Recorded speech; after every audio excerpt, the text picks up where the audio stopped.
शिल्पा, ये dark psychology क्या होता है? आजकल बहुत सुनने में आ रहा है इसके बारे में। ये क्या होता है? मैनिपुलेशन है या क्या चीज है? लोग बहुत करते हैं आजकल इसको, तो इससे कैसे बचे? मतलब होता क्या है ये बताओ। कहाँ पे सुना है? अपने फ्रेंड्स में सुना है या सोशल मीडिया पे? सोशल मीडिया पे सुना है बहुत। चलो, कोई अच्छी चीज भी है। डार्क साइकोलॉजी का मतलब कोई खराब चीज नहीं है। इसका मतलब ये है कि जब कभी तुम बाहर रहते हो या तुम्हारे दोस्त, चाहे वो लड़की हो चाहे वो लड़के हो, या तुम हॉस्टल में रहते हो, तो तुम्हें किस तरीके से मैनिपुलेट कर सकते हैं। बात समझ में आ रही है? और मैनिपुलेट करने के लिए वो अपने कुछ ऑप्शंस यूज करते हैं। ठीक है, उनके पास कुछ ट्रिक्स होती है जो साइकोलॉजी की पूरी बुक में एक एक करके लिखी हुई है। तुम साइंस के स्टूडेंट हो, इसलिए तुमको ये वाली बात पता होनी चाहिए। सबसे पहली ट्रिक यूज करते हैं वो गैस लाइटनिंग। कौन सी? Gas lightning. कोई भी कहीं पे घटना घटी हो, चाहे फ्रेंड्स में हुई हो, कहीं पर भी हुई हो, जिसमें आप दोषी नहीं है, फिर भी वो तुमको उसका 100% दोषी सिद्ध करेंगे। तो फिर तुम्हें क्या लगने लगेगा? हो सकता है शायद मैं ही गलत, और पीछे से सहानुभूति दिखाएंगे। बात समझ में नहीं आई? क्या कहते हैं इस प्रोसेस को? Gas lightning. तो ध्यान रखना, अगर कोई जिसमें तुम दोषी नहीं हो और उस चीज का तुमको कोई दोषी बना रहा है, इसका मतलब कि वो कोई ना कोई गलत बात कर रहा है। दूसरा होता है लव बॉम्बिंग।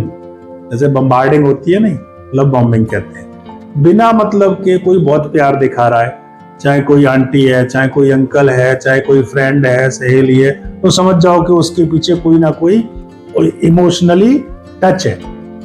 तो ज्यादा बार बार देखा, क्योंकि 3 बार कहने के बाद, 4 बार कहने के बाद कोई बात सच लगने लगती है, तो वो भी सच लगने लगेगी।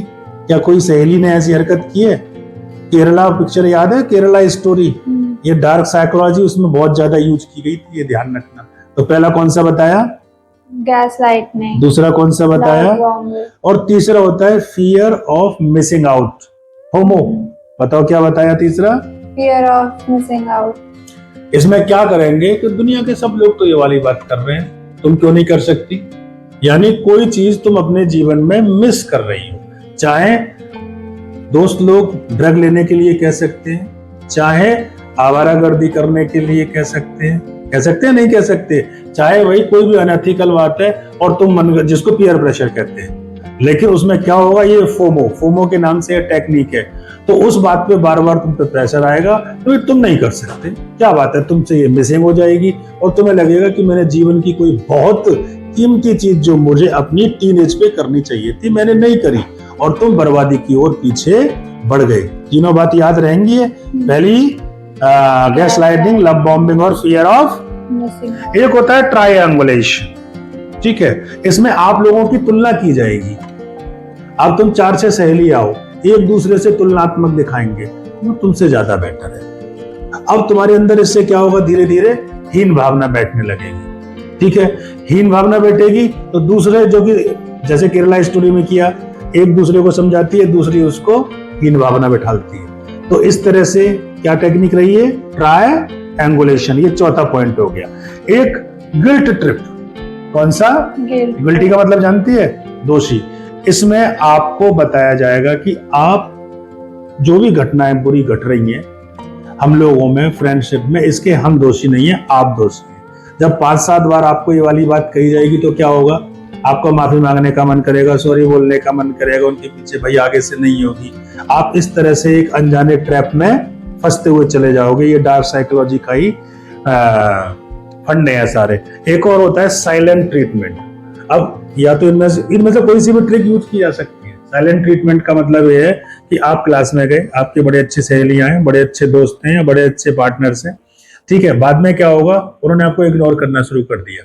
और जब हम किसी को इग्नोर करते हैं तो क्या होता है? बात करने का मन है, जोर से बोलो। बात करने का मन मतलब जो हमें इग्नोर कर रहा है, कोई हमको इग्नोर कर रहा है, जो कि हमारा बहुत अच्छा फ्रेंड रहा हो, कुछ भी हो, बार बार इग्नोर करे तो तुम डिप्रेस हो गए।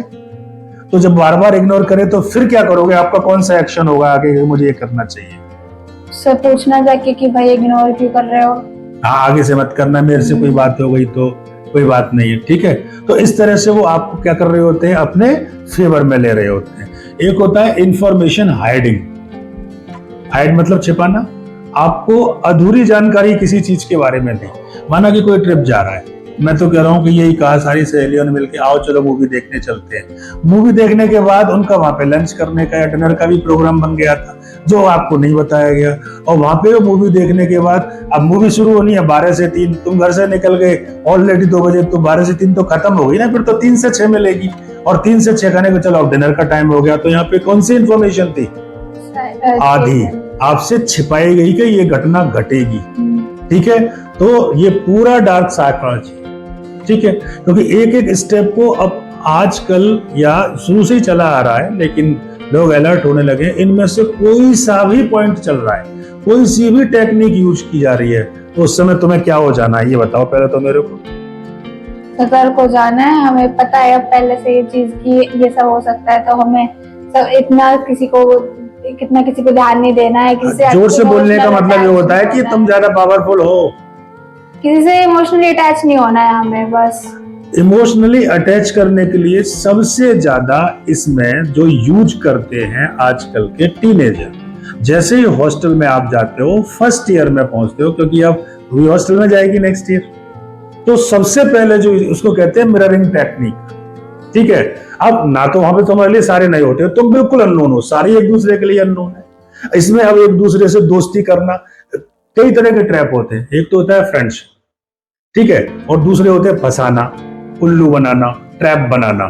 तो मिररिंग टेक्निक में क्या है कि तुम सामने बैठे हो, तुमने अपने चेहरे पे ऐसे हाथ रख के बैठे हो, तो तुम्हें सामने जो तुम्हें उल्लू बना रहा होगा वो ऐसे हाथ रख के बैठे, तो 2-3 बार तो तुम नेगलेक्ट करोगे, तुमने सिर खुजाया, उसने भी ऐसे ही सिर खुजाया, तुमने इधर देखा, तो तुम फिर बार बार उस पर ना फोकस करने लगो कि ये तो मेरी मिररिंग टेक्निक हो गई ना। इस तरह से तुम उसकी ओर आकर्षित होगे, फिर दोस्ती करने का मन करेगा, होगा कि नहीं? इससे क्या होगा, अगर इनमें से कोई सी भी टेक्निक यूज करके कोई फ्रेंडशिप कर रहा है, तो वो फ्रेंडशिप नहीं कर रहा, वो सबसे बड़ा धोखा है, वो इतना बड़ा ट्रैप है कि उसमें से बचना असंभव है। ठीक है, तो आप समझदार होके तुम्हारे थ्रू में तुम्हारी सारी फ्रेंड्स को भी, जितनी गर्ल्स हैं उनको भी, और जितनी टीनेज में बॉयज भी हैं, हर तरह के संग घटना है। अगर किसी के संग ये टेक्निक कोई भी यूज कर रहा है तो अपने आप को सेफ रखना। बात समझ में आ गई? आ गई? बोल्ड बन के बोलना है, आ गई? आ गई। हाँ ठीक है।